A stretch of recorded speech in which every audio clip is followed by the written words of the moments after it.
Anyway, so something about Lumpur Ginri inspired him and intrigued him. And there was one particular incident where he was asked to sew some robes for a new member of the community. And he was sewing away in the middle of the day, and very hot, because he wanted to get it finished so that he could go and meditate. And Lumpur Ginri just sort of walked up and asked him, what are you doing? And he said, well, I'm trying to get this robe finished so that I can get back and meditate. And he said, well, what are you going to do after you meditate? I'm going to do that. What are you going to do after that? And the crux of what Lumpur Ginri was teaching him was that this is your meditation. The sewing is your meditation. And if you're sewing with the intention to get it over and done with as quickly as you can, then you're not doing it with mindfulness, and you're not practicing properly.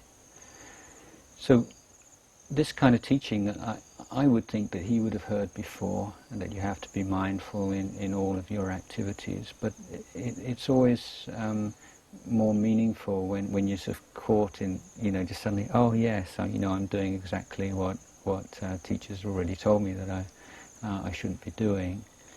And he was very impressed by that. Although, again, he relates other examples where this was a kind of recurring problem with him, because he had so much dedication and sincerity in meditation practice that it's very difficult for him not to see other activities as being inferior to that. Although he could see that being mindful in other activities is supportive of meditation, it's still the idea that the real practice is sitting with your eyes closed. So he spent quite, I don't know how many days, he never made it clear, probably a week or two with Ajahn Ginri, and then he went off on Tudong again, with the intention to return for the rains retreat in that year. Now, if you remember that Buddhist monks are forbidden from wandering around for the 3 months of the rains retreat, which begins on the full moon of July and ends on the full moon of October. So that's time when even the mendicant monks have to find a monastery and just stay there for those 3 months. So he decided this was a place that would be suitable for him. Now, last time I mentioned a little about the two different sects, the Dhammayut sect and the Mahanikai sect.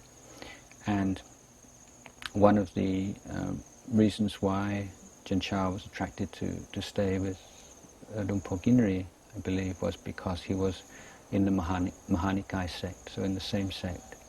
And the number of meditation monks, meditation masters in that sect, quite few. So he was very glad to find someone in his own group who he could look to as a teacher. So Ajahn Chah left, and at that time he still had Pakao Gyal, the old man keeping 8 precepts, who was travelling with him as an attendant.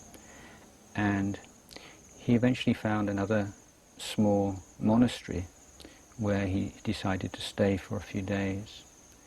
And then another kind of problem arose, that there was a young woman who would come to offer food in the monastery every day, and she was a widow and she had a small child. And it was obvious that she was attracted to him. And she would, of course, there are many rules and regulations preventing women becoming friendly and to intimate with monks. But she would send her son to go and spend time with Ajahn Chah and to help him do things and to create some kind of a bond and attachment in that way. And he relates that he started to feel some attraction and lust for this woman. And then one night, in the middle of the night, he just woke up and he realized that, you know, this is dangerous for me. And he woke up his attendant, and they got their things together and left, like in the middle of the night. Basically ran away. And I think this is also a good story in that sometimes the reason why we stay and we become compromised in our position or our ethical standards is maybe just a matter of pride. You know, I'm not going to run away, instead of assessing just how strong you are and just what you can and cannot do. And so he was willing to do that. So I don't trust myself in this situation. This is dangerous for me and for my monkhood. And so he left.